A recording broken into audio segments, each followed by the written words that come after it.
Now, what yoga means is, the boundaries that we have drawn with the instrument of body and mind, you consciously obliterate, so that when you sit here, your experience of life is not contained just to the limitations of your body or your thinking process or your emotional process.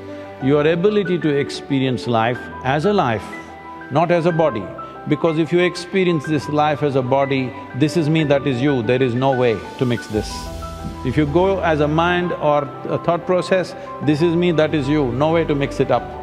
But if you go as a life, fundamental life process, there is no distinction between this and that, not just between two human beings, between everything and everything, there is no distinction.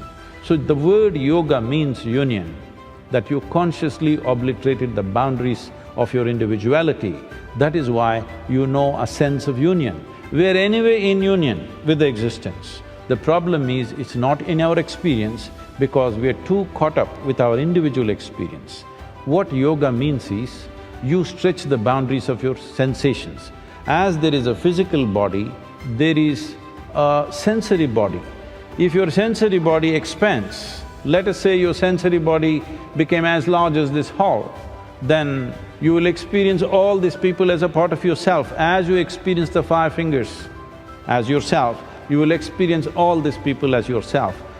Even for a moment, if you experience all these people as a part of yourself, after that, do I have to teach you morals, ethics, be good to this person, don't kill this person, don't harm this person? Would you need teachings? I'm asking you.